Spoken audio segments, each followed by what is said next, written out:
躲着。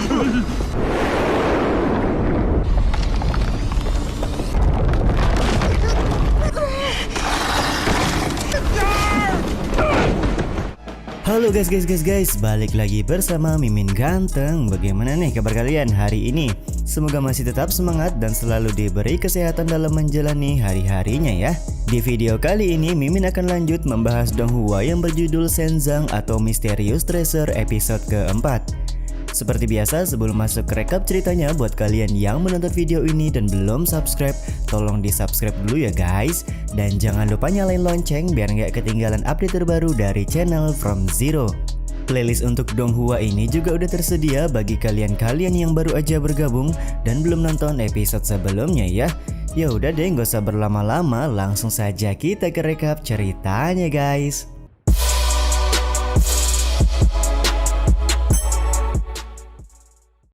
Setelah di episode sebelumnya Fang Yi berhasil menyelamatkan San Pao dan Gendut, mereka berempat kemudian melanjutkan perjalanan guna bisa menemukan tempat energi yin ekstrim untuk Chu Xia. Belum lama melanjutkan perjalanan, kalung Gabala kembali bereaksi diikuti dengan Chu Xia yang sangat kelelahan padahal mereka baru berjalan beberapa meter saja.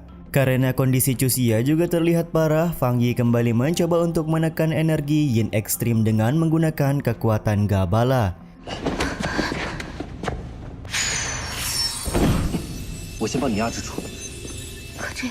Sebenarnya Chu Xia juga merasa tidak nyaman karena Fang Yi harus kehilangan energi terus-menerus karena menekan energi yin ekstrim di dalam tubuhnya. Namun ya di sini Fang Yi kelihatan tidak keberatan sama sekali walaupun dia perlu mengeluarkan banyak kekuatan. Di saat itu pula Chu Xia kembali mengingat masa-masa ketika dia baru pertama kali bertemu dengan Fang Yi. Di sebuah pasar barang-barang antik, Fang Yi pada saat itu memberi saran agar Chu Xia mengecek terlebih dahulu barangnya yang dijual karena bisa saja barang tersebut adalah barang palsu. Dan ternyata benar barang antik yang dijual oleh si penjual adalah sebuah barang tiruan. Dan di saat itu pula Fang Yi dan Chu Xia secara resmi berkenalan satu sama lain. 胡说八道，我不卖了。我叫百初夏，我叫方毅，略懂古董。 Beberapa saat kemudian mereka berempat mulai melihat batu yin ekstrim di dalam gua yang menandakan kalau tempat di mana pusat energi yin ekstrim berada sudah dekat dengan mereka semua. Sementara itu dari arah belakang bebatuan muncul monster kayu yang dipenuhi dengan energi yin ekstrim di sekujur tubuhnya. Coba.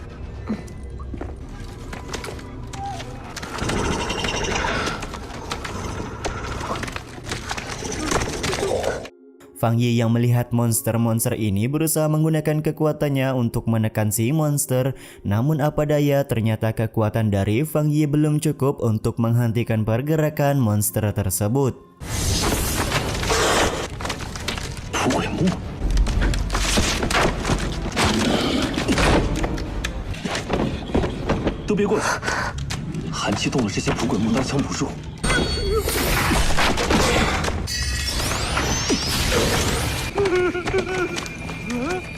Di saat mereka berempat sudah mulai terancam oleh para monster, Gendut secara tidak sengaja memegang pola sebuah rune yang terdapat di dalam gua.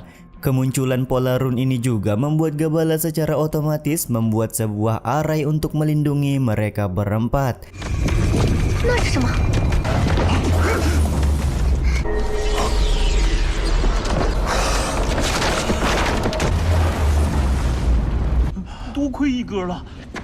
Dan para monster kayu yang tidak terlindungi oleh arai Gabala langsung tewas karena efek kekuatan pola rune yang muncul. Setelah semua monster kayu mati dan pola rune menghilang, Gendut langsung berbicara kepada Fang Yi kenapa dia tidak menggunakan Gabala sejak awal saja.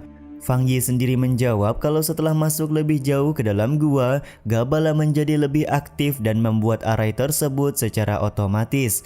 Secara bersamaan dia juga merasa bahwa tempat mereka berada sekarang dipenuhi dengan energi spiritual yang dihasilkan oleh seseorang yang pernah datang ke tempat ini sebelumnya. 那他怎么自己就帮你了？ 嘎巴拉好像变得活跃许多。赵福镇，走。Mereka berempat pun kemudian melanjutkan perjalanan guna mencari pusat energi yin ekstrim di dalam gua.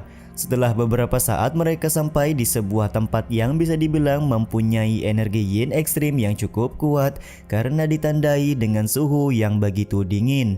Di sekeliling tempat ini juga terdapat tiang-tiang yang bertuliskan sesuatu yang cukup aneh. Ketika melihat sebuah pola ukiran di pintu arah depan, Fang Yi memastikan bahwa mereka semua sudah berada di pusat gua dan tempat ini adalah tempat yang paling cocok untuk menghilangkan energi yin ekstrim di dalam tubuh Chu Xia.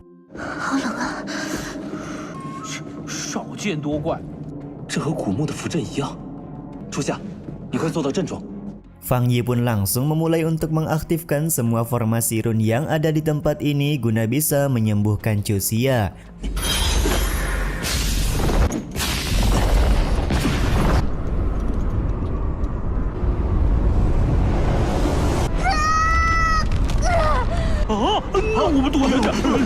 Aktifnya formasi run tentu saja membuat seekor monster kayu merasa terganggu dan segera bersiap menerkam Fang Yi yang merupakan sumber utama aktifnya formasi run. Karena Fang Yi sedang berkonsentrasi penuh terhadap formasi run, jadi dia meminta Gendut dan juga San Pao untuk menghalau monster kayu tersebut hingga dia selesai.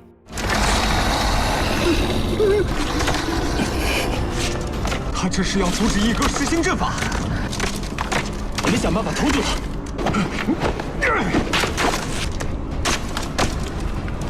Dengan melemparkan beberapa buah batu, San Pao dan Gendut berusaha menjatuhkan monster kayu. Namun ya di sini kelihatan kalau monster kayu tidak bergeming sama sekali. Dalam kondisi ini pun San Pao meminta Gendut untuk melindunginya dari belakang, sementara dia akan mencoba menyerang monster kayu dari jarak dekat. 胖子，你来当炮手，掩护我。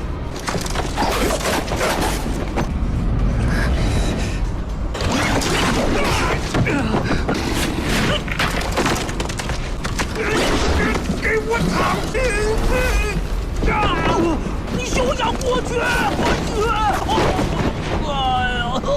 ！Dari beberapa kombinasi serangan yang dilakukan oleh San Pao dan Gendut, kelihatan mereka berdua belum mampu untuk melukai monster kayu. Di saat yang sama pula, Fang Yi terlihat sedang melakukan proses terakhir membentuk formasi run guna bisa menyembuhkan Chu Xia. Proses pembentukan formasi run ini hampir saja diganggu oleh monster kayu, namun juga beruntung dengan sigap San Pao berhasil menahan sementara monster kayu tersebut.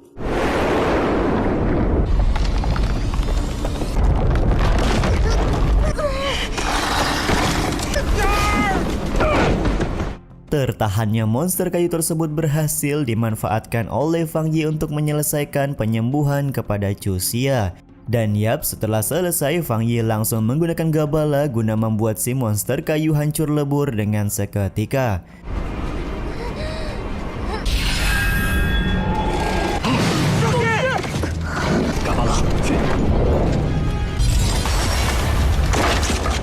Setelah monster kayu hancur lebur, Fang Yi tidak menyangka ternyata kekuatan Gabala bisa sehebat itu. Di saat yang bersamaan juga dia mengajak rekan-rekannya untuk segera keluar dari dalam gua ini. Namun ketika hendak keluar, Gabala kembali bersinar yang menandakan masih ada sesuatu di dalam gua ini yang belum diketahui oleh Fang Yi. Dan yap, ternyata di sini Fang Yi pun langsung mengarah kepada sebuah pintu besar yang mempunyai pola ukiran sama persis seperti Gabala.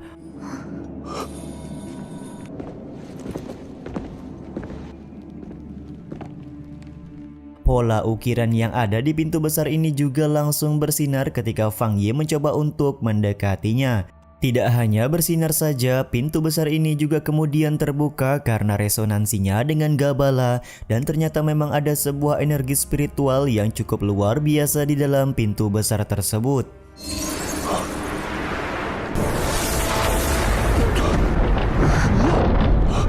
Karena kondisi ini cukup berbahaya, Fang Yi kembali menggunakan Gabala guna membuat sebuah arai run guna bisa kembali menutup pintu besar.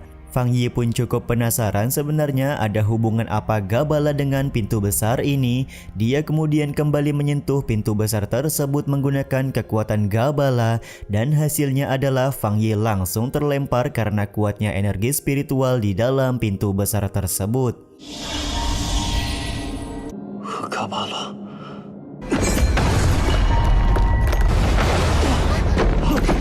Meskipun sudah terlempar, Fang Yi masih tidak habis pikir kenapa Gabala dan pintu besar mempunyai ukiran yang sama. Dia juga menganggap mungkin saja pintu ini punya petunjuk tentang masa lalu atau orang tua dari Fang Yi sendiri. Bersamaan dengan itu, San Pao dan Gendut serta juga Cusia memberitahu kalau kalung giok yang mereka gunakan kembali pecah. Mendapati hal ini pun Fang Yi menyadari akan sangat berbahaya bagi mereka semua jika terus berada di dalam gua tanpa energi dari kalung giok. Dan Fang Yi pun memutuskan untuk keluar gua terlebih dahulu karena di waktu yang tepat nanti dia akan kembali untuk mengetahui rahasia di balik pintu besar ini. 鹤的玉佩没法在极端环境中撑太久，先离开吧。你们的玉佩撑不了多久。快！ Di dalam perjalanan keluar gua, Cusia bertanya kepada Fang Yi bahan seperti apakah yang diperlukan untuk kembali membuat kalung liontin giok. Tentu saja Fang Yi menjawab kalau bahan giok terbaik akan sangat diperlukan untuk membuat liontin giok tersebut. Jika bisa menemukan bahan giok terbaik, Fang Yi juga sangat yakin mereka tidak perlu khawatir tentang energi yin ekstrim yang ada di dalam gua seperti ini. Namun ya sekali lagi bahan giok terbaik akan sangat sulit untuk mereka temukan. 我知道哪里可以找到顶级硬玉。 Mendapati hal ini pun Cusia mengatakan kalau dia tahu tempat di mana mereka bisa menemukan bahan giok terbaik untuk pembuatan liontin giok. Dan yap guys, scene ini juga sekaligus menutup episode 4 kali ini ya. Yaudah deh, sampai di sini dulu aja video kali ini. Mohon maaf jika masih banyak kekurangan dan kesalahan dalam penyampaian kata-kata ya. Terima kasih buat kalian yang udah nonton dan jangan lupa subscribe serta nyalain loncengnya ya guys. Mimin selaku penulis narasi, tukang voice over dan tukang edit video pamit undur diri. Salam hangat, see you in the next video. Bye bye guys.